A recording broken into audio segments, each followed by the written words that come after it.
नमस्कार विद्यार्थी मित्रांनो, माझं नाव अभिषेक ठिगळे. स्पर्धा बुक मध्ये तुमच्या सगळ्यांचं स्वागत आहे. स्पर्धा बुक एक असा ॲप आहे त्याच्यावर आतापर्यंत एमपीएससीने घेतलेल्या सगळ्या प्रश्नपत्रिकांचं डिटेल व्हिडिओ सोल्युशन तुम्हाला उपलब्ध करून दिलेलं आहे. तसेच याच्यामध्ये विविध प्रश्नपत्रिका सुद्धा तुम्हाला त्याच्यात दिसतील आणि ते स्वरूपात सोडवण्यात सुद्धा भेटतील. तर त्यातीलच एका सिरीजचा भाग म्हणून मी तुमच्या समोर आलोय. तर एमपीएससीच्या आतापर्यंत झालेल्या गणित बुद्धिमत्ताच्या सगळ्या प्रश्नपत्रिकांचं सोल्युशन आपण स्पर्धा बुक या ॲपवर करून देत आहोत.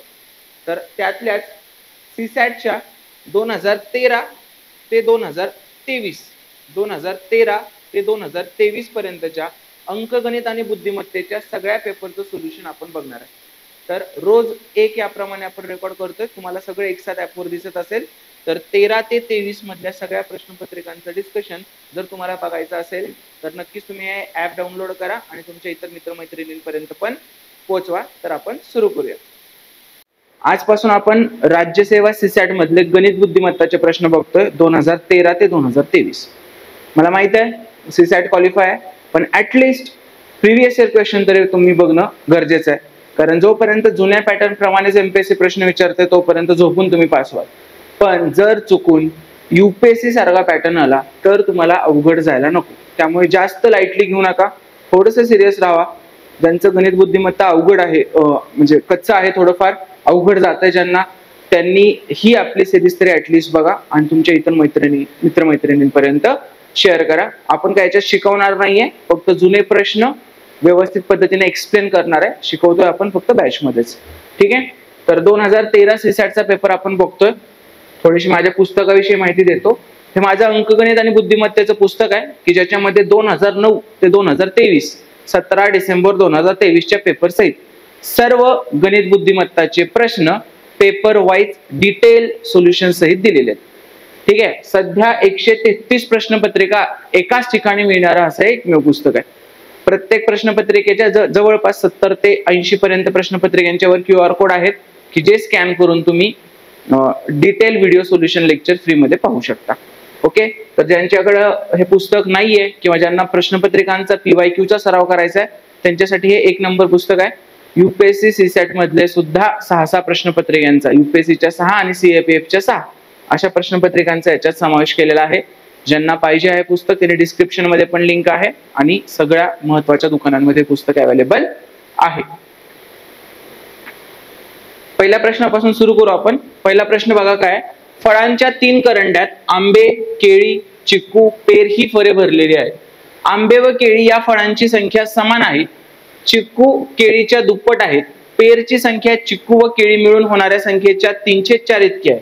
प्रश्न वाचत बसून काही मिळत नाही, सरळ आपण अझ्युम करत राहू. आंब्याला A पकडू आपण सरळ, केळीला K पकडू, चिक्कूला C पकडू आणि पेरला P पकडू. आंबे व केळी या फळांची संख्या समान आहे म्हणजे केळी आणि आंबे समानच आहेत. परत चिक्कू केळींच्या दुप्पट आहे. चिक्कू ही केळींच्या दुप्पट आहे म्हणजे चिक्कू बरोबर मी काय घेतलं, 2 केळी घेतलं. देन त्याच्यानंतर पेरची संख्या चिक्कू व केळी मिळून होणाऱ्या संख्येच्या 3/4 आहे. चिक्कू आणि केळी यांची मिळून जी संख्या होतीये त्याच्या किती आहे रे, 3/4. 3/4 चा म्हणजे गुणाकार, तर 3/4 आहे. त्यानंतर 3 करंड्यात मिळून 1000 फळे आहेत तर त्यात पेर व चिकू यांची संख्या किती असेल, म्हणजे सगळ्यांची संख्या किती दिली आहे, 1000. मला सांगा चिकू केळीच्या फॉर्मॅटमध्ये आंबे आणि केळी समान आहेत म्हणजे आंबे इज इक्वल टू केळी आणि केळी इज इक्वल टू केळीच. म्हणजे आपण सगळ्यांना केळीच्या फॉर्मॅटमध्ये आणलं. बघा केळी केळीच्या फॉर्मॅटमध्ये आली, आंबे केळीच्या फॉर्मॅटमध्ये आले, चिकू केळीच्या फॉर्मॅटमध्ये आणि पेर चिकू आणि केळीच्या. आणि ह्या चिकूलाच आपण 2 केळी लिहू शकतो. कसं लिहिणार मग हे, चिकू म्हणजेच किती आलं रे इथं, 2 केळी प्लस केळी इंटू 3/4. हे किती झालं, 3 केळी इंटू 3/4 म्हणजेच किती झालं रे, 9K/4. 3 त्रिक 9K/4 बरोबर. आता सगळे मिळाले आपल्याला, सगळ्यांची बेरीज करू. तर केळी किती आहेत, K. परत आंबे किती आहेत, K, कारण केळी आणि आंब्यांची संख्या समान आहे. चिकू किती आहेत, 2K. आणि पेर किती आहेत, काढलं बघा आपण मगाशी, 9K/4 हे आहेत पेर. ठीक आहे. आता हे सगळे मिळून किती आहेत सांगितले त्यांनी, 1000 फळ आहेत. सगळे मिळून किती फळ आहेत, 1000 फळ आहेत. डन. इथपर्यंत आलो आपण. आता मोजा, 2 आणि 2 4 केळी plus 9K/4. 4K plus 9k upon 4 is equal to 1000. चला सॉल्व करा. तिरकस गुणाकार 4 चौक 16 आणि 9 25k छेद 4 बरोबर किती आलं रे 1000. आता k बरोबर किती आलं मग 25 एके 25 25 चौक 100 25 शून्य शून्य आणि 4 चौक 16. k बरोबर किती आलं मग 160. म्हणजेच केळींची संख्या किती आहे 160 आहे केळींची संख्या. मग आता विचारलंय काय तर त्यात पेर व चिकू यांची संख्या किती. चिकू किती आहेत रे केळीचे दुप्पट आहेत. केळ किती आले 160 तर चिकू किती येणार 2 गुणिले 160 बरोबर किती येणार ते 320 येणार 2 गुणिले 160. आणि परत काय विचारले पेर पेर किती आहेत 9k छेद 4 म्हणजे 9 गुणिले 160 छेद 4 4 एक 4 4 चौक 16 9 चौक 36 9 चौक 36 म्हणजे पेर किती आले 360. म्हणजे चिकू किती तर त्यात पेर व चिकू विचारले. पेर किती 360 आणि चिकू किती 320. 360 आणि 320 कुठे रे ऑप्शन नंबर 2. आता बरेच जण कमेंट करते सर एवढ्या मोठ्याची गरज नाहीये आपल्याला डायरेक्ट कळतंय आपल्याला. पेर किती आहेत 9/4k आहे म्हणजे 2.25k आणि चिकू किती आहेत 2k म्हणजे दुप्पट आहे हे 2.25 पट आहे म्हणजे डेफिनेटली पेर जास्त पाहिजेत. आणि पेर आपल्याला पहिल्यांदा विचारले. पहिला आकडा जास्त असलेला फक्त हाच ऑप्शन आहे. बाकी सगळीकडे पहिला आकडा छोटा आहे बरोबर. त्यामुळे आपण एवढं सगळं कॅल्क्युलेशन करायला लागत नाही.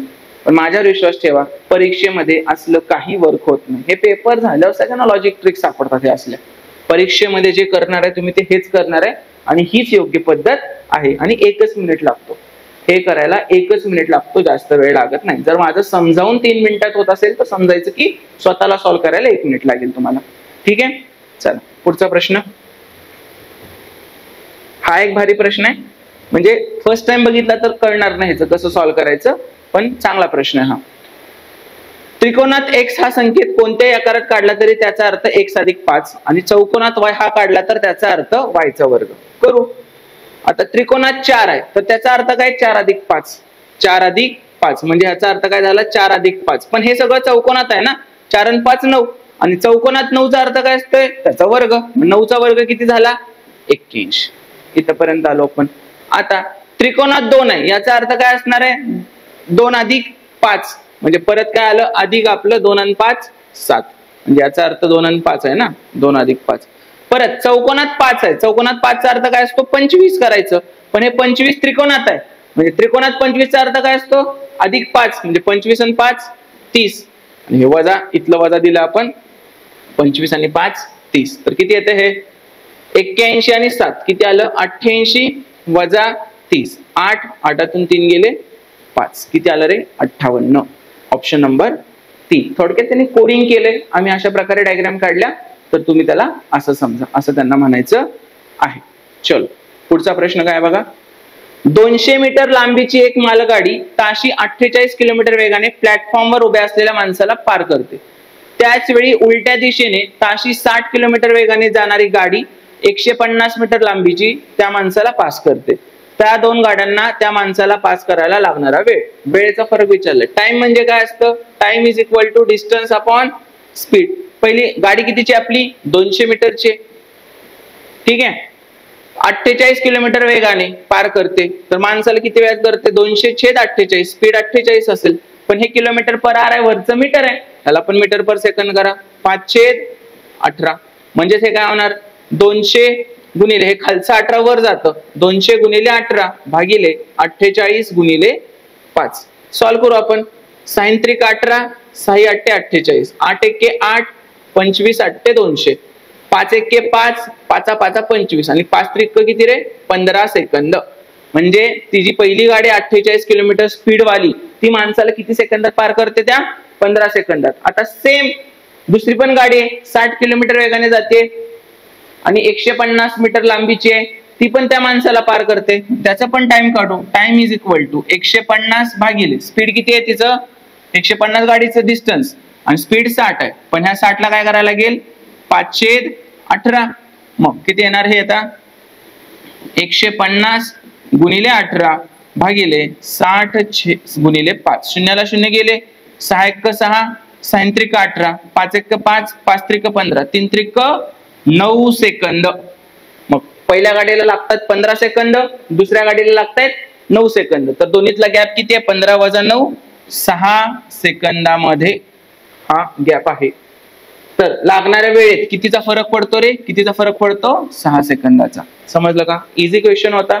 ते समान दिशेला विरुद्ध दिशेला त्याच्यात फसायचं नाही. दोन वेगवेगळ्या गाड्या आहेत, दोन वेगवेगळे स्पीड आहेत त्यांचे. ठीक आहे, त्यामुळे सेपरेट टाइम काढायचा होता आणि त्याचा फरक आपल्याला सांगायचा होता. पुढचा प्रश्न बघा, इनपुट आउटपुटचा प्रश्न आहे हा. एका शब्द संयोजनानंतर जेव्हा शब्दांची एक ओळ इनपुट म्हणून दिली जाते त्यावेळी ते. ठीक आहे, हा खूप लेंदी प्रश्न आहे. आतापर्यंत फक्त 4 प्रश्न अशा पद्धतीचे विचारलेत. करायचं काय असतं, प्रत्येक इनपुट वरून खालची एक पायरी तयार होत असते. त्याच्यातलं लॉजिक तुम्हाला शोधायचं आहे आणि ते लॉजिक शोधल्यानंतर मग दिलेल्या प्रश्नाला सुद्धा तेच लॉजिक लावायचं आहे. यावेळी 2-3 गोष्टींचा विचार करायचा असतो. इनपुट वरून पहिली पायरी कशी आली, पहिल्या पायरीवरून दुसरी कशी आली, आणि एकदा बघायचं की शेवटची पायरी काय. ज्यावेळी आपण इथं लक्ष देतो की शेवटची पायरी आपण बघतोय त्यावेळी काय कळतंय आपल्याला, पहिल्यांदा सिंगल लेटर वर्ड आहे आय, नंतर गो, नंतर नो, नंतर ट्रिपल लेटर वर्ड, परत ट्रिपल, 4, 5, 6 अशा पद्धतीने तयार झाले हे. याचा अर्थ असेंडिंग ऑर्डर, नंबर ऑफ लेटरच्या असेंडिंग ऑर्डरने हे चालू आहे. ठीक आहे, मग जर हे असं चालू असेल तर आपण आता पाहू की दिलेल्या ऑप्शनला काय काय करता येईल. दिलेल्या प्रश्नाला तर काय सांगितलंय, जर input class rat and up pen आणि ट्रू असं असेल तर and up class rat pen true हे कोणत्या पायरीत येईल असं विचारलंय. सरळ आपण लिहून घेऊ, class rat and up pen आणि ट्रू. तर सगळ्यात पहिली पायरी काय येते, सिंगल लेटर वर्ड आधी घ्यायचा, बाकीचं सगळं आय असं लिहायचं. याच्यात बघा आय आधी घेतलं, no, go, feet, counter, force, turn, net I असं चालू ठेवलं पुढचं. ठीक आहे, सेम इथं पण आपण सगळ्यात कमी वाला कुठला आहे, एन आहे, तर एन घेऊ. एन नंतर बाकी सगळं आय असं चालू ठेवू, N class rat up pen आणि ट्रू. त्याच्यानंतर 2 लेटरच वर अजून कुठला आहे, अप, पण अप आधी का नाही घेतलं, एन अल्फाबेटिकली आधी घेतलं म्हणून एन आधी घेतलं. त्याच्यानंतर N up class rat pen true, done. त्याच्यानंतर परत आता 3 लेटर वर्ड, कुठला रॅट आणि पेन आहे, पण आधी काय घेणार तुम्ही, पेन, कारण पी आधी येतं आर पेक्षा. So N up pen class rat आणि ट्रू. विचारलंय काय, N up class rat pen true. इथंच आलं, हे दुसऱ्या स्टेजला आलं, खालचं काय करायचीच गरज नाही. बघा N up class rat pen true, तर ही किती, ही पहिली पायरी आहे आणि ही दुसरी पायरी आहे. कितव्या पायरीत येईल ते, दुसऱ्याच पायरीत येईल. हे पूर्ण करत राहायला लागेल आपल्याला. जर कधी विचारलं 5वी पायरी कोणती असेल वगैरे तर हे सगळंच करत राहायला लागेल. कळालं? हा प्रश्न नेहमी शेवटी सोडवायचा, कारण हे सोपं लॉजिक आहे. किती मोठं लॉजिक आहे आपल्याला सांगता येत नाही. एका क्रिकेट खेळाडूची चेंडू फेकण्याची सरासरी 24.85 धावा प्रति विकेट होती. एका मॅच मध्ये त्याने 52 धावा घेऊन 5 विकेट घेतल्या. त्यानंतर त्याची चेंडू फेकण्याची सरासरी 0.85 एवढी कमी झाली. तर अंतिम मॅच खेळण्यापूर्वी त्याने घेतलेल्या विकेटची संख्या किती होती. हे जर ट्रॅडिशनल मेथडने तयार केला तर पानभर उत्तर जातं. आपली सरासरीची मेथड कशी आहे, पहिल्यांदा त्यानं आपण समजू की डब्ल्यू विकेट घेतल्या. डब्ल्यू विकेट मध्ये त्याची सरासरी किती दिली रे, त्यानं 24.85 दिली. त्याच्यानंतर त्याने शेवटच्या मॅच मध्ये किती रे, 5 विकेट घेतल्या, म्हणजे डब्ल्यू अधिक 5 विकेट झाल्या. त्यावेळी त्याची चेंडू फेकण्याची सरासरी 0.85 एवढी कमी झाली. म्हणजे आधी 24.85 होती, तर आता ती किती झाली, 24 झाली. आणि त्यानं रन्स किती दिल्या रे, 52 धावा दिल्या. त्याने किती धावा दिल्या, 52. तर हे स्ट्रक्चर आपण नेहमी तयार करतो आपण. ठीक आहे, तर कितीनं वाढल्या विकेट्स, 5 न, म्हणून इथं काय लिहायचं, अधिक 5. हे 24.85 तर 24 झालं, कितीनं कमी झालं, 0.85 म्हणून इथं काय लिहायचं, वजा 0.85, कमी झालंय म्हणून वजा. आणि याच्यानंतर आपण काय करतो, इथून इथे आणि इथून इथे हा गुणाकार करतो आणि तो याला इक्वेट करतो. काय येणार मग, 5 गुणिले 24, 24 पंचे 20 आणि डब्ल्यू गुणिले वजा 0.5 किती येणार, वजा 0.85 डब्ल्यू. डन. इथपर्यंत हे इकडे आणू, काय येणार मग, अधिक 0.85 डब्ल्यू आणि 120 वजा 52, 120 वजा 52 किती आलं, हे 68. आणि इकडे किती आलं, 0.85 डब्ल्यू. तर डब्ल्यू बरोबर किती आलं, 68/0.85, 68/0.85. मग किती येणार, हे 68/85. 2 पॉईंट वाढवले, 2 शून्य वाढवले, 17×5 = 85, 17×4 = 68, 5×1 = 5, 5×8 = 40. तर डब्ल्यू बरोबर किती आलं, 80. तर अंतिम मॅच खेळण्यापूर्वी त्याने घेतलेल्या विकेटची संख्या किती? W म्हणजे किती रे? 80. तर काय येणार आन्सर? 80. अंतिम मॅच नंतर आला असतं तर 85 आला असतं. 5 विकेट जास्त घेतल्या त्यानं. ठीक आहे. हे शिकवलेलं नाहीये. आता ह्याच्या आधी मला एक अर्धा तास द्यायला लागतो ना की हा असंच का. ठीक आहे. तर त्या सगळ्या गोष्टी जर तुम्हाला शिकायच्या असतील व्यवस्थित तर माझा कंबाईन पूर्व आणि मुख्यसाठी अंकगणित आणि बुद्धिमत्तेचा कोर्स आहे की ज्याच्यात कन्सेप्ट होतील आणि PYQ होतील. ठीक आहे. 60+ जास्त लेक्चर आहेत आणि 2009 ते 23 पर्यंतचे सगळे PYQ आपण कव्हर केलेले आहेत. एकही शिल्लक ठेवलेला नाही.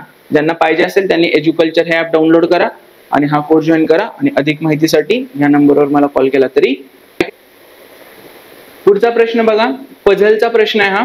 काय म्हणतोय आणि एक 3 वेळा येऊन गेला सेम टू सेम. UPSC ला पण येतो आणि इकडे पण आलेला आहे. OPQ हे कप व बशांचे संच आहेत. विशिष्ट क्रमाने नसलेल्या संचाविषयी पुढील आणि अशी वाक्य देतात आणि सगळी वाक्य जर तुम्ही बघितली तर नाही नाही नाही नाही नाही आणि इथं एकच आहे. आपल्याला नाहीतून जास्त काही मिळत नाही पण आहेतून काहीतरी फिक्स मिळू शकतं आपल्याला. आणि 2 कंडिशन दिलेले आहेत.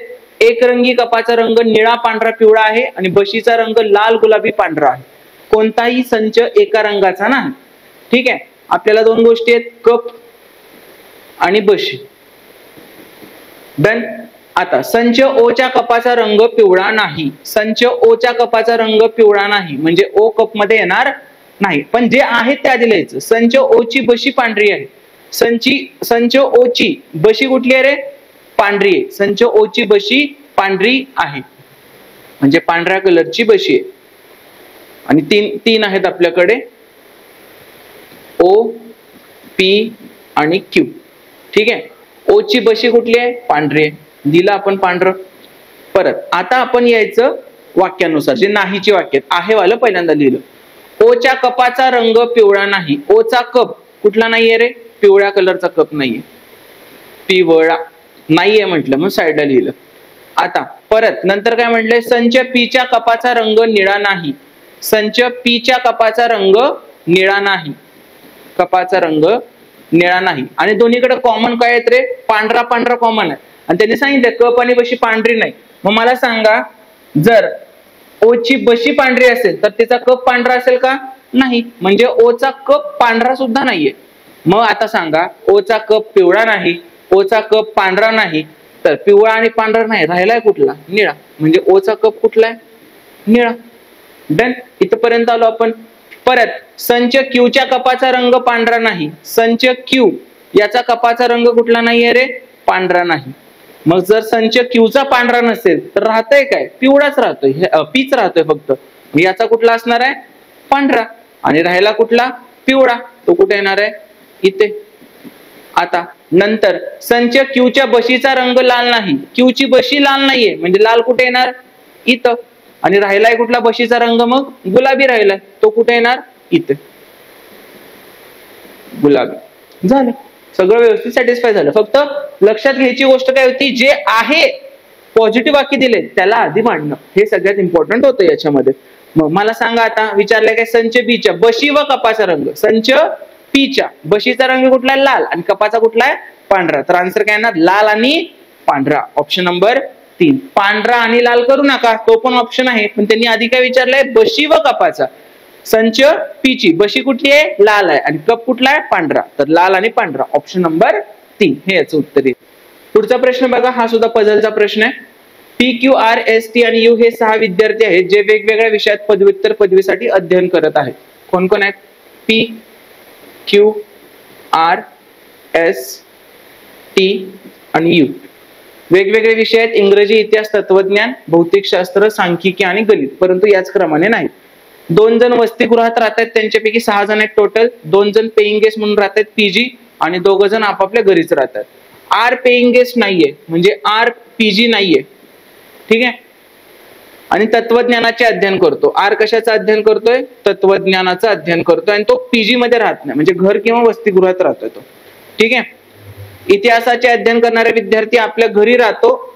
इतिहासाचा अध्ययन करणारा विद्यार्थी कुठे राहतो? घरी राहतो. इतिहासवाला घरी राहतो. आणि सांख्यिकीचे अध्ययन करणारा विद्यार्थी पेईंग गेस्ट म्हणून राहत नाही. सांख्यिकीवाला पेईंग गेस्ट म्हणून राहत नाही, सांख्यिकी वाला पीजीला राहत नाहीये. टी गणिताचे, टी कशाचे अध्ययन करतोय? गणिताचे. तर एस भौतिकशास्त्राचे अध्ययन करतो. एस भौतिकशास्त्राचं अध्ययन करतो. यू आणि एस वसतिगृहात राहतात. यू वसतिगृहात राहतो आणि एस सुद्धा कुठे राहतो? इकडे लिहू जरा. वसतिगृहात राहतो आणि यू पण वसतिगृहात राहतो. ठीक आहे, दोघं तर मी आले वसतिगृहाचे. टी पेइंग गेस्ट म्हणून राहतो. टी पीजी म्हणून राहतो. बरोबर. आणि क्यू आपल्या घरी राहतो. आणि क्यू आपल्या घरी राहतो. झालं. परत आता विषय सांगितलेत. आता इथं पीजी नाहीये, मग पीजीला एकच जागा राहते, ही पीजी झाली. आणि हा कुठं झाला? आता घरी झाला. आता इतिहासाचा विद्यार्थी कुठं राहतोय? घरी राहतोय. म्हणजे हे कुठे येणार आहे? इतिहास इथे येणार आहे. आणि विषय कुठला राहिला? सांख्यिकीचा पीजी मध्ये राहत नाही. म्हणजे सांख्यिकी इथे येईल का? नाही. सांख्यिकी कुठे येणार? खाली येणार. सांख्यिकी खाली येणार. मग राहिला कुठला विषय? इंग्रजी. इंग्रजी कुठे येणार आपला? इथे येणार. डन. विचारलंय काय? तर खालीलपैकी कोणती जोडी बरोबर नाही? यू इतिहास. यू इतिहास आहे का रे? नाही, चुकलं. पहिलंच चुकलं आपलं. नंतर पी इंग्रजी आहे. पी पेइंग गेस्ट सुद्धा आहे. आणि आर स्वतःचे घर आहे का? आहे. आर स्वतःचे घर सुद्धा आहे. त्यामुळे पहिलंच काय येणार? चुकीचं येणार. परत ह्याच्यामध्ये पण लोक शॉर्टकट शोधतात. काय शॉर्टकट शोधतात याच्यामध्ये? सर यू आणि एस वसतिगृहात राहतात.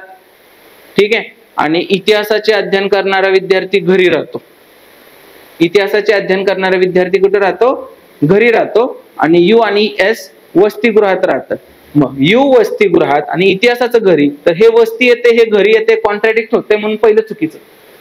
हे सगळं पेपर झाल्यावर कळतं. पेपर मध्ये तुम्हाला हेच उपयोगाला येणार आहे, माझ्यावर विश्वास ठेवा. हे असले लॉजिक सापडत नसतात. हे लॉजिक नाही आहेत, हे मूर्खपण आहे. हे नंतरचं अनालिसिस असतं.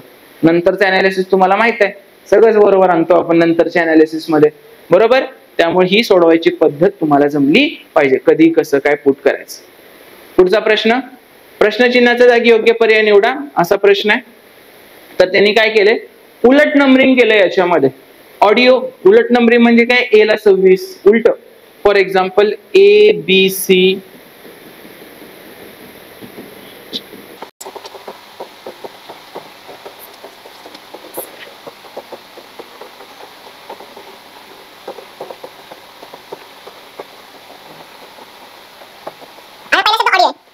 You D I O. A चा उलटा क्रमांक 26 आहे. यू चा उलटा क्रमांक 6 आहे. डी चा उलटा क्रमांक 23 आहे. आय चा उलटा क्रमांक 14, 15, 16, 17, 18 आहे. आणि ओ चा उलटा क्रमांक 12 आहे. म्हणजे अशा उलट्या क्रमांकांची बेरीज केली त्यांनी. 26 आणि 6 32, 32 आणि 20 52 आणि 3 55, 55 आणि 10 65 आणि 8 73, 73 आणि 2 75 आणि 10 85. यांची बेरीज किती आली? 85. सेम व्हिडिओचं केलं त्यांनी उलटे क्रमांक. आणि आपल्याला काय विचारलंय? रेडिओचं विचारलंय. R A D I O. R किती आहे उलटा? आता काढू आपण. 14, 15, 16, 17, 18. आर किती आहे आपला? 18. ए किती असतोय? 26. डी किती आहे? 23. आय किती आहे? 14, 15, 16, 17, 18. आय आहे. आयचा उलटा क्रमांक 18 आहे. आणि आर चा 9 आहे. सॉरी, उलटा विचारले. आर चा 9 असतो उलटा. नंतर ओ.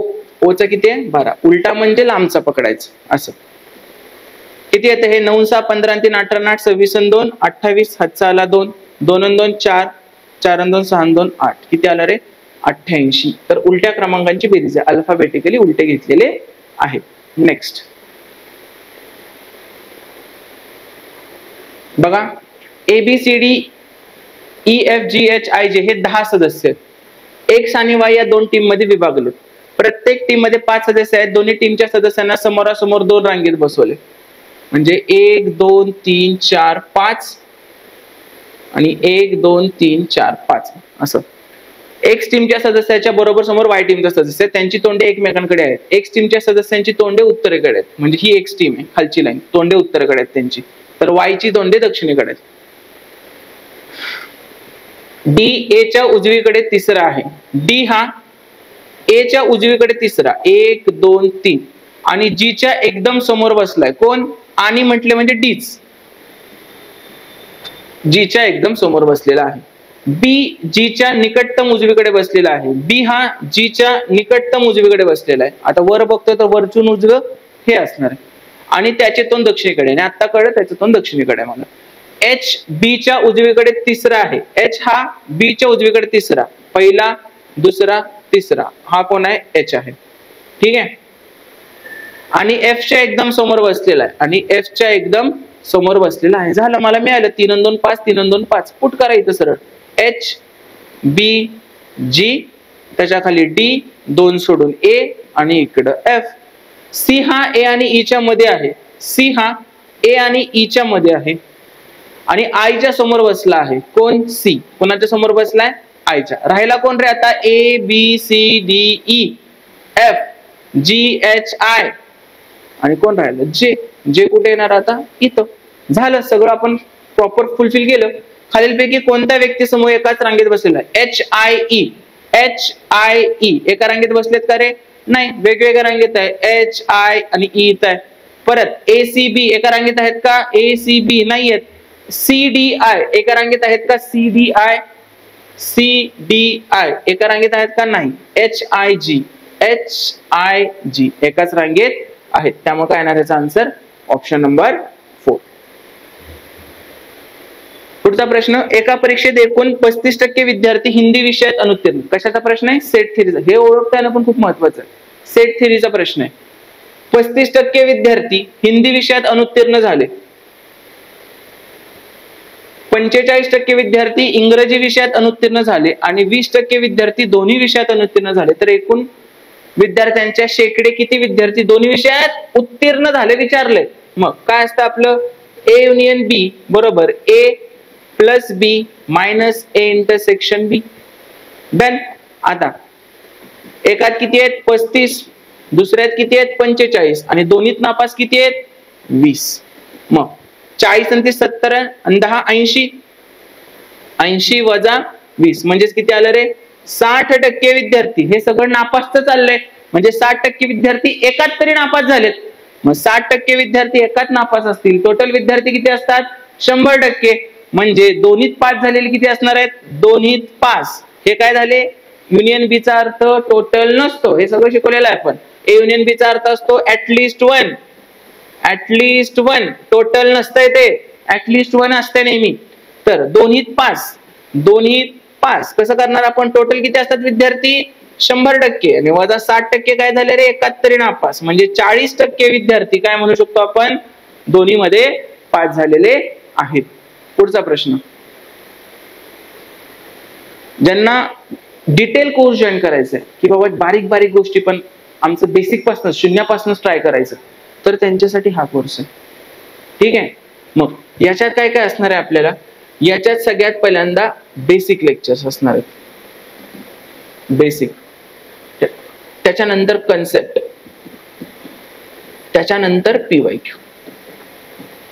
या सगळ्या गोष्टी याच्यामध्ये येणार आहेत. त्यांनी हा कोर्स जॉईन करायचा. अंकगणित बुद्धिमत्ता दोन्हीचं सांगतो मी. ठीक आहे. एज्युकल्चर हे ऍप डाउनलोड करा, तुम्हाला सगळं दिसतं आतमध्ये काय काय टाकलंय मी. कोर्सची फी का चेंज होते? मग आजच्या कोर्सची 999 फी आहे, तर या कोर्सची 1300 फी असणार आहे. पुढे अजून एक कोर्स आहे त्याची 1500 फी असणार आहे. जर फी वाढवतो याचा अर्थ कंटेंट पण तसा देतोय, कंटेंट तेवढा देतोय. सगळीकडे चांगलं शिकवलेलं आहे. 999चा कोर्स आहे म्हणजे त्यात कमी दर्जाचं शिकवलंय असं काही नाही. कमी शिकवला असेल किंवा नंबर ऑफ लेक्चर्स कमी असतील, आणि तो कोणासाठी असतो? तो जो मगाशी सांगितलेला तो कोर्स कोणासाठी? ज्यांचं बेसिक चांगलं आहे आणि त्यांना फक्त अजून फास्ट सोडवायचं. आता फास्टवर राहिलं ना सगळं. आता तुम्हाला येतंय न येते हा प्रश्नच नाही राहिला, फास्ट येतंय का हा प्रश्न राहिला आता. बरोबर. तर त्यांच्यासाठी तो कोर्स आहे. ज्यांना येतंय चांगलं पण अजून चांगलं शिकायचं आहे त्यांच्यासाठी हा आहे. ठीक आहे. चलो नेक्स्ट. तुम्हाला काय डाऊट असतील तर मला कधीही कॉल करा, तुम्हाला नंबर सगळं दिलेला आहे डिस्क्रिप्शन मध्ये सुद्धा. बघा हा एक प्रश्न आहे डायग्रामचा. डायग्रामच्या प्रश्नामध्ये कधीच पूर्ण उत्तर काढायला बघायचं नाही, तात्पुरत्या गोष्टी बघत बसायचं फक्त, की तात्पुरत्या गोष्टींना आपलं उत्तर कसं निघतंय.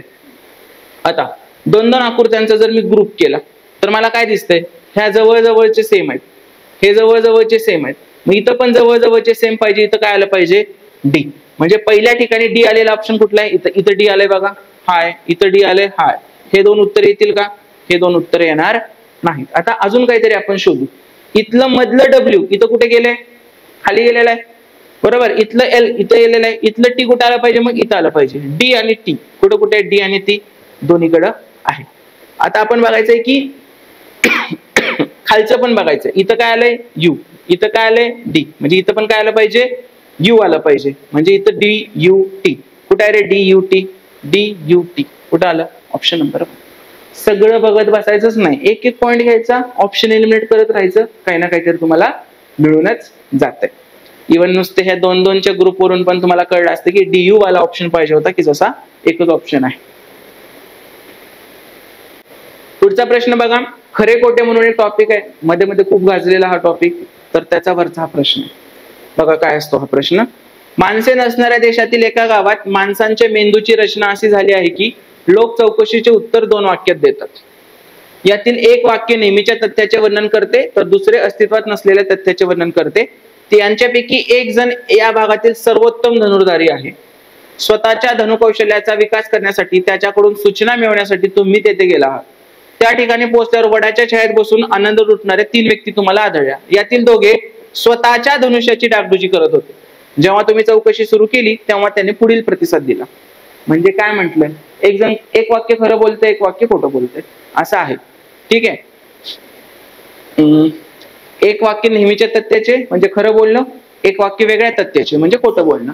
ठीक आहे. तर अनु काय म्हणतोय, हे माझे धनुष्य आहे पण मी आमच्यातील श्रेष्ठ धनुर्धारी नाही. बनू म्हणतोय हे माझे धनुष्य नाही, अनु गावातील सर्वोत्तम धनुर्धारी आहे. बरोबर. ही 2 वाक्य आहेत आपल्याकडे. आता असे प्रत्येकाचे दिलेत, अनुचं वाक्य दिले, बनूचं वाक्य दिले आणि चानूचं वाक्य दिले. आणि आपल्याला काय माहित आहे, यांच्यापैकी पहिलं वाक्य खरं आहे आणि पहिलं म्हणजे एक कुठलं तर खरं आहे, एक कुठलं तर खोटं आहे. याला कुठली विशिष्ट अशी मेथड नाही, फॉर्म्युला नाही, लॉजिक नाही, काही नाही. हे प्रश्न आपल्याला ट्रायल अँड एरर बेसिसवर सोडवावे लागतात. आता प्रश्न काय विचारलाय बघायचं, तुम्हाला कोणाकडून धनुकौशल्याच्या सूचना मिळतील. आता धनुकौशल्याच्या सूचना मिळतील म्हणजे तुम्हाला कोचिंग कुणाकडून घ्याल तुम्ही, तर आपण कोचिंग कुणाकडून घेतो, सर्वोत्तम धनुर्धारीकडून. मग तेच आपल्याला शोधायचं आहे की याच्यातला सर्वोत्तम धनुर्धारी कोण. मग ट्रायल अँड एररने सुरू करू आपण.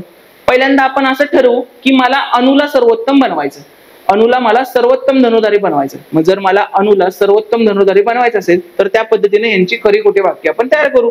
मग बघा, पहिलं वाक्य अनुचं, अनु म्हणतोय हे माझे धनुष्य आहे पण मी आमच्यातील श्रेष्ठ धनुर्धारी नाही. आता अनुला जर बनवायचं असेल तर हे वाक्य काय करायला लागेल आपल्याला, हे माझे धनुष्य आहे याला खरं पकडायला लागेल आणि मी आमच्यातील सर्वश्रेष्ठ धनुर्धारी नाही याला खोटं पकडायला लागेल. का, याला खोटं पकडलं तरच तो सर्वोत्तम बनणार आहे ना. कळालं. परत बनूचं वाक्य काय रे, बनू काय म्हणतोय, हे माझं धनुष्य नाही, अनु गावातील सर्वोत्तम. आपल्याला अनुला बनवायचं आहे तर अनुला बनलं आणि बनूचं पहिलं वाक्य काय केलं आपण, खोटं ठरवलं. परत तिसरं, चानू काय म्हणतोय, मी कधीच धनुष्याला स्पर्श करत नाही, बनू सर्वोत्तम. आता बनू सर्वोत्तम आहे हे खोटं ठरवायला लागेल कारण आपल्याला ठरवायचं काय, अनु सर्वोत्तम आहे. बरोबर. मग हे खोटं, तर हे काय आलं. तर या तिन्ही मधून आपला सर्वोत्तम धनुर्धारी कोण म्हणला, तर अनु. आणि कुठलंच वाक्य कॉन्ट्रडिक्ट केलं नाही, सगळ्यांनी अनुला सर्वोत्तम असल्यासाठी सपोर्टच केलेला आहे. त्यामुळं तुम्हाला कोणाकडून धनुकौशल्याच्या सूचना मिळतील, तर फक्त अनुकडून. जर तुम्ही हेच बनूसाठी तयार करायला गेला, चानूसाठी तयार करायला गेला तर कुठंतरी तुमचं कॉन्ट्रडिक्ट होईल. पुढचा प्रश्न आहे, एका निवडणुकीत 8% मतदारांनी मतदान केले नाही. या निवडणुकीत फक्त 2च उमेदवार होते. निवडून आलेल्या उमेदवारास एकूण मतांच्या 48% मते मिळून त्याने 1100 मतांनी दुसऱ्या उमेदवाराचा पराभव केला. तर निवडणुकीत एकूण मतदार किती होते. तर हा प्रश्न 3 परीक्षांना विचारला आणि वाक्यरचना करायला सगळे चुकलेले. आपलं वोटिंग सिस्टम कसं चालतं, फर्स्ट पास द पोस्ट. आणि ह्यांनी वाक्य काय केलंय, एकूण मतांच्या 48% मते. एकूण मतांच्या 48% मते मिळून कोणतरी जिंकू शकेल का, जिंकण्यासाठी त्याला 50% + 1 वोट पाहिजे ना. तर इथं काय झालं, व्हायला पाहिजे होतं, एकूण मतांच्या पेक्षा एकूण जेवढं मतदान झालं त्याच्या असं पाहिजे होतं, किंवा एकूण मतदारांच्या असं पाहिजे होतं. ह्या दोन्हीपैकी असं क्लिअरिटी दिली नाही, त्यामुळे थोडा अँबिग्युअस प्रश्न म्हणू शकतो, पण चुकीच्या पद्धतीने याचं उत्तर करेक्ट येतंय. बघा आता 8% मतदारांनी मतदानच केलं नाही, 100% त्यातलं 8% मतदान केलं नाही, राहिलं किती रे, 92. आता निवडून आलेल्या उमेदवारास एकूण मतांच्या, त्यांना इथं काय म्हणायचंय, एकूण मतदारांच्या म्हणायचंय. एकूण मतदार 48% होते, तर ह्याच्यापैकी 48 गेलं, तर राहते किती इथं 44. म्हणजे एका उमेदवाराला किती मिळाले 48, तर दुसऱ्याला किती 44, असा अर्थ त्यांना पाहिजे. पण तशी वाक्यरचना तशी नाहीये. तर 1100 मतांनी दुसऱ्या उमेदवाराचा पराभव केलाय. आपल्या भाषेत किती टक्क्यांनी पराभव केलाय? 48%, 44%. आपल्या भाषेत 4%. पण त्यांच्या भाषेत किती आहे रे? 1100. तर निवडणुकीत एकूण किती मतदार होते असं त्यांनी आपल्याला विचारलेलं आहे. तर आपल्या 4%ला ते किती म्हणतायत? 1100 म्हणतात. तर आपल्या मतदार विचारले, निवडणुकीत मतदार किती होते? तर आपल्या 100ला किती? 4 एक्के 4, 25 चोक 100. 2 शून्य लिहिले, 25 एक्के 25, 2 आले, 25 एक्के 25 आणि 2 27. निवडणुकीत एकूण मतदान किती होते? 27,500. एकूण किती मतदार होते? 27,500. नेक्स्ट, ताशी 60 किलोमीटर वेगाने गेल्यास मोनोरेल वेळेवर पोहोचते. जर वेग 20 किलोमीटरने वाढवला तर 1 तास लवकर पोहोचते. तर मोनोरेल एकूण किती अंतर कापते? आपण ही गणित फॉर्म्युलाने सोडवत नाही. आपण कशी सोडवतो ही गणित? ही कॉन्स्टंट काय हा प्रश्न आपण विचारतो आणि तशा पद्धतीने आपण ही गणित सोडवतो. तर या पूर्ण एक्झाम्पल मध्ये कॉन्स्टंट काय? तर डिस्टन्स, कारण मोनोरेल आहे ते डिस्टन्स स्टार्ट पॉइंट आणि एंड पॉइंट सेमच असणार आहे. करेक्ट. मग speed is equal to distance upon time मध्ये जर डिस्टन्स कॉन्स्टंट असेल तर speed is inversely proportional to time. म्हणजे जो स्पीडचा रेशो आहे त्याच्या उलटा कोणाचा असणार आहे? टाइमचा रेशो. मग बघा, स्पीड आणि टाइम. स्पीडचा रेशो किती आहे? पहिल्यांदा किती होतं? 60चं स्पीड होतं आणि नंतर काय वेग 20 ने वाढवला म्हणजे कितीच झालं? 80चं. स्पीडचा रेशो काय झाला? 60 80. मग टाइमचं काय होणार आहे? 80 ला 60. 80 ला 60 म्हणजे किती? 20 चोक 80, 20 त्रिक 60. तर 1 तास लवकर पोहोचते म्हटलं. आता मला सांगा, पहिल्या कंडिशन मध्ये किती वेळ लागायचा? 4. दुसऱ्या कंडिशन मध्ये किती वेळ लागायचा? 3. म्हणजे किती कमी वेळ लागला? 1. कोणाच्या भाषेत? आपल्या भाषेत. त्यांच्या भाषेत किती कमी लागलाय? 1 तास. म्हणजे आपल्या एका युनिटला ते किती म्हणतायत? 1 तास. आपल्या 1 ला ते किती म्हणतायत? 1 तास. मग आपल्या 1 ला 1 तास म्हणत असतील तर आपल्या 4 ला किती म्हणणार ते? 4 तास. आणि आपल्या 3 ला किती म्हणणार? 3 तास. डन. इथपर्यंत आलं. आता विचारलंय काय? तर मोनोरेल एकूण किती अंतर कापते? तर डिस्टन्स बरोबर काय असतं? मग स्पीड इंटू टाइम. स्पीड किती आहे? 60 आणि टाइम किती आहे? 4 तास लागलाय. 60 गुणिले 4, 4 सक्क 24, 240. तुम्हाला खालच्यानं काढायचं असेल तरी चालतंय. स्पीड किती आहे? 80. टाइम किती लागलाय? 3. 80 गुणिले 3, 240. तुम्ही कसं जरी काढलं तर उत्तर काय येणार आहे? फायनल 240च येणार आहे. पण हेच जर प्रॉपर एक्स पकडून टी आणि t-1 असं केलं तर बघा किती मोठं होतं तुम्हाला. तर ही पद्धत शिकायची असेल तर बिंदास माझा क्लास लावून टाका एज्युकल्चर ॲपवर. तुम्हाला एवढ्या भारी भारी गोष्टी कळतील ना, की जे 20 प्रश्न आता येत आहेत कंबाईनला, 22 मेन्सला येत आहेत कंबाईनच्या, तर ते खूप सिम्पल होऊन जातं. कारण आता प्रश्न येणं इम्पॉर्टंट नाहीये, तर ते प्रश्न फास्ट येणं इम्पॉर्टंट आहे. ओके, पुढे बघा, इनइक्वेलिटीचा प्रश्न आहे. हे तर एकदम सिंपल पद्धतीने आपण शिकवतो. डेल्टा म्हणजे काय? लहान नाही. लहान नाहीचा अर्थ काय असतो? मोठा आहे किंवा तेवढाच आहे. स्टार म्हणजे काय? मोठा नाही चा अर्थ काय असतो? लहान आहे किंवा तेवढाच आहे. मोठा नाही आणि तेवढा नाही म्हणजे लहान आहे. लहान नाही आणि तेवढा नाही म्हणजे मोठा आहे. परत मोठाही नाही आणि लहानही नाही म्हणजे इज इक्वल टू आहे. सगळ्याचे अर्थ झाले. आता लिहून घेऊ खालचं. प्रश्न काय आहे? बी, एन, एफ आणि एच. पर्सेंटेजचं चिन्ह आहे. पर्सेंटेज म्हणजे काय? लेस दॅन. डेल्टा म्हणजे काय आहे? Greater than and equal to. आणि स्टार म्हणजे काय आहे? स्टार म्हणजे less than or equal to. आता ऑप्शन बघा काय सांगितलेत आपल्याला. H, dollar an. डॉलर म्हणजे काय? मोठा. परत एफ, पर्सेंटेज बी. पर्सेंटेज म्हणजे काय? लहान. आणि एफ, बी पर्सेंटेज एच. पर्सेंटेज म्हणजे लहान. काय करतो आपण? काहीचे झाडं बिडं काय काढत नाही आपण. एच कडून एन कडे जाता येते का चेक करायचं. एच कडून एफ कडे येते, एफ कडून एन कडे येते का नाही? गेट बंद आहे. So wrong.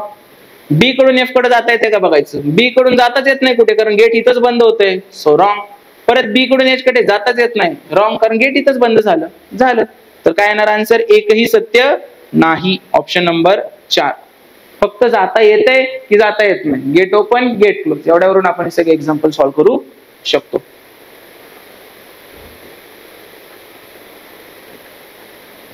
प्रश्नचिन्हाच्या जागी काय? तर हा प्रश्न मला खूप विचार करून झालाय, पण एकच लॉजिक बसते की जे एवढं काही योग्य वाटत नाही मला.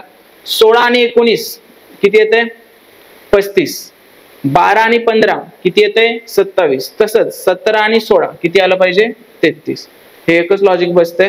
त्यांनी याच्यामध्ये ह्या मधल्या लाईनचा उपयोगच नाही केला, पण असं नसतं, मधल्या लाईनचा पण उपयोग व्हायला पाहिजे. जर ज्यांना दुसरं कुठलं लॉजिक जमत असेल तर त्यांनी मला नक्की कमेंटमध्ये सांगावं. आता तात्पुरतं हेच उत्तर आहे आणि एवढं एकच लॉजिक बसतंय, पण असं चालत नाही, सगळ्या आकड्यांचा उपयोग करावा लागतो आपल्याला.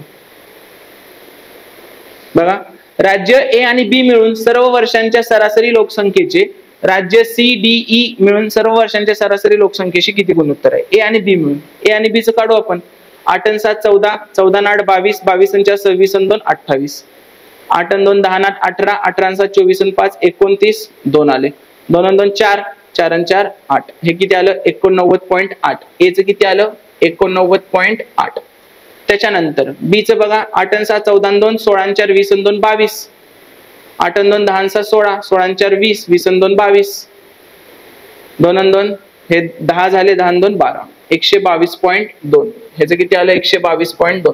पण यांच्या दोघांची सरासरी पाहिजे, भागिले 5 केलं पाहिजे आपण. ए आणि बी ची सरासरी, कारण 5 वर्षाचा आहे ना, तर किती येणार 120 आणि 80 200 आणि 211 आणि हे 212 आलं, 212/5. डन. आता सीडीई चं विचारले, 4 आणि 2 6 आणि 8 14 आणि 8, 4 आणि 2 6 आणि 8 14 आणि 8, 22 आणि 6 28, 2 आलं, 2 आणि 2 4, 4 आणि 9 13 आणि 9 22 आणि 8 30, 3 आणि 2 5 आणि 2 7, 7 आणि 3 10. हे किती आलं 100.8. परत 6 आणि 2 8, 8 आणि 8 16, 16 आणि 8 24 आणि 4 28, 2 आले, 6 आणि 8 14 आणि 7 21 आणि 9 30 आणि 4 34, 3 आले, 3 आणि 2 5, 5 आणि 4 9, 94.8. प्लस 8 आणि 2 10 आणि 8 18 आणि 4 22 आणि 2 24, 8 आणि 2 10, 10 आणि 6 16 आणि 5 21 आणि 3 24 आणि 4 28, आणि हे किती आलं मग परत 2 पंचे 10 आणि 2 12, 128. यांची बेरीज करायची. आता कशी करणार बेरीज, 8 आणि 8 16 आणि 4 20 पॉइंट येणार आहे आणि 2 आलं, 130, 130 आणि 100 230, 230 आणि 90 किती आलं हे 4 94, हे किती आलं 4 9 3 12, 324, 324 आणि भागिले 5, कारण सरासरी करायचे आपल्याला, यांचं गुणोत्तर पाहिजे. मग किती येणार हे 5 ला 5 कॅन्सल, फायनल गुणोत्तर काय आलं 212/324. 4 न भाग जातोय, 4 पंचे 20, 4 त्रिकोण 12, 4 8 32, 4 1 4, 53/81 आहे ऑप्शन 53/81. तर हा प्रश्न परीक्षेमध्ये तुम्ही सोडवायला घ्यायचा नाही, कारण बघूनच कळतंय ना आपल्याला 5 बेरजा करायचे, एक भागाकार करायचंय, वेळ जाईल. जर वेळ असेल तर आणि तरच हा प्रश्न घ्यायचा आहे, नाहीतर हा प्रश्न घ्यायचा नाही. हा प्रश्न शेवटी सुरुवातीला बघितल्या हा प्रश्न स्किपच करायचा आहे. दिलेल्या व्यवस्थेचे अध्ययन करून निम्नलिखित शृंखलेतील क्रमाने येणारे पुढील पद शोधा. पुढचं पद शोधायचं आपल्याला. ही तुमची व्यवस्था आहे. पुढे गेलं हे वालं 5RJ 1% Q 8WU असं आहे. मग 5RJ 5R आणि J, परत 2 सोडले 1% Q, परत 2 सोडले 8WU आलं, परत 2 सोडा काय येणार star delta N, star delta N कुठे आहे रे ऑप्शन नंबर 4. ठीक आहे, हे इथून संख्या मालिका इथून प्रश्न सुरू झाला. समजलं. नेक्स्ट हा एक चांगला प्रश्न आहे. काय आहे KLMNO EFGHIJ BEF BC आणि A. तर विचारलंय काय, विच इज द खालच्या ओळीवर तुमच्या उजवीकडून तिसरे 1 2 3 कुठले अक्षर आहे रे F. आणि प्रश्न नीट वाचायचा. सेम हाच प्रश्न परत काहीतरी रिपीट झाला, मला उत्तर पाठ होतं पुस्तक लिहिल्यामुळे मी डायरेक्ट F लिहिलं, पण त्यावेळी त्यांनी विचारलेलं की शेवटच्या ओळीतील डावीकडून दुसरं कुठलं, तर J वगैरे असं काहीतरी आन्सर आलं. दिसायला सगळं सेम होतं, म्हणून पाठ असलेली उत्तरं लिहायची नाहीत, हातातले मार्क आहेत. शेवटच्या ओळी नीट वाचायच्या, प्रश्नांच्या ओळी काय लिहिलेल्या आहेत. वरचं सगळं सेम असतं आणि खालचं वेगळं करून टाकतात ते. बघा त्रिकोण एबीसी हा समभुज त्रिकोण आहे, तर ओबीसी हा समद्विभुज त्रिकोण आहे. ओबीसी समद्विभुज आहे. आणि पहिला कुठला आहे? समभुज आहे हा. जर अँगल बीओसी 100चा असेल, बीओसी हा 100चा असेल, तर एसीओ विचारला आपल्याला. एसीओ हा विचारला. मला सांगा, पहिला समभुज आहे म्हणजे सगळे अँगल 60, म्हणजे हा मोठा जो अँगल आहे तो कितीचा असणार आहे? 60चा असणार आहे. आपल्याला हा विचारलाय. आता हा 100चा आहे, त्रिकोणाच्या कोणांची मापाची बेरीज 180, मग 80 उरलं, इकडे किती येणार आहे? 40, इकडे किती येणार आहे? 40. हा टोटल कितीचा आहे?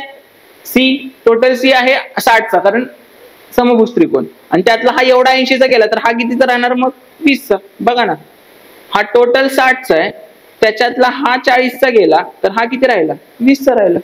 बरोबर. तर त्याने तोच विचारला आपल्याला. अँगल काय विचारला आपल्याला? अँगल एओसी हाच विचारलेला आहे. एसीओ. एसीओ हा अँगल विचारला. हा 40 आहे तर हा किती असणार आहे? 20 डिग्री. पझल टाइप प्रश्न आहे. 5 एकसारखे डबे आहेत, त्यात वेगवेगळ्या वस्तू बंद असून आतील सामग्रीचे विवरण दर्शव. विचारलं. 2 चेंडू असतील तर बीबी दिले, बॉल बॉल. 2 पेन असतील तर पीपी, पेन पेन. डब्ल्यू वॉचचे डब्ल्यू केले. 1 घड्याळ, 1 चेंडू, वॉच आणि बॉल, वॉच आणि पेन.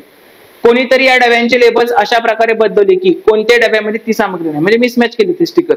ठीक आहे, ज्याच्यात ते नाहीच आहे, आधी जे होतं, म्हणजे पीपी मध्ये पेन पेन असणारच नाही, वेगळंच काय तर असणार. ठीक आहे. नंतर आता जिचे लेवल, जर डब्ल्यू बी आणि पीपी लेबल लावलेले डबे उघडले आणि त्यातील 4 वस्तूंपैकी कुठलीच घड्याळ नसेल. 2 उघडले आपण डबे, डब्ल्यू बी उघडले आणि पीपी उघडले. 2 डबे उघडले आणि आपल्याला काय दिसलं? घड्याळ नाहीच आहे. 4 वस्तू निघणार ना, प्रत्येकाच्या 2-2, आणि ह्याच्यात घड्याळच नाहीये. घड्याळ नाहीये याच्यामध्ये, म्हणजे घड्याळ नाहीये याच्यामध्ये. ठीक आहे, म्हणजे त्याच्यात काय असणार आहे रे? हे असेल का? 2 घड्याळ नाही, 1 घड्याळ, 1 घड्याळ, 1 पेन नाही, म्हणजे काय असणार त्याच्यात? काय असणार आहेत? ह्याच 2 गोष्टी असणार आहेत. काय? 2 चेंडू आणि 2 पेन. आता विचारलंय काय? तर डब्ल्यू असे लेबल, म्हणजे बाकीच्या तिन्हीपैकी तुम्ही आता काय जरी उघडलं तरी त्याच्यामध्ये एक तरी घड्याळ असणार की नाही? कारण जे उघडलेत 2 त्याच्यात एक पण घड्याळ नाही, मग बाकीचे जे 3 असतील डबे त्याच्यात एक तरी घड्याळ किमान असणारच आहे. हा उघडा, हा उघडा, हा उघडा, ह्याच्यात तर 2 असतील. ठीक आहे. तर त्या डब्यांच्या बाबतीत कोणते विधान सत्य असेल? एक वस्तू घड्याळ असेल, कारण आता जे 2 उघडले त्याच्यात घड्याळच नाही, म्हणजे उरलेल्यात एक तरी घड्याळ असणारच आहे, कारण हेच कॉम्बिनेशन उरतात उरलेल्यांमध्ये. A B C D E F आणि जी एका कुटुंबाचे सदस्य आहेत. पझल ब्लड रिलेशन चा प्रश्न आहे हा. ठीक आहे, ज्यामध्ये 4 वयस्कर असून 3 बालके आहेत, त्यापैकी 2 एफ आणि जी मुली आहेत. एफ आणि जी मुली असेल तर आपण सर्कल करतो. ए आणि डी हे भाऊ आहेत. ए डॉक्टर आहे. ए आणि डी हे भाऊ आहेत, आणि ए कोण आहे त्यांच्यातला? डॉक्टर आहे. ई एक इंजिनियर असून 2 भावांपैकी एकासोबत विवाहबद्ध असून ईला 2 अपत्य आहेत. आता ई दोघांपैकी एकासोबत विवाहबद्ध आहे. बी डी सोबत विवाहबद्ध आहे, पण बी डी सोबत आहे, सो बी इथं आली आणि ई इथं येणार. मग ईला 2 अपत्य आहेत, म्हणजे ह्यांना 2 अपत्य आहेत. बी डी आणि जी हे त्यांचे अपत्य आहे. ह्यांचं कुठलं अपत्य आहे? जी.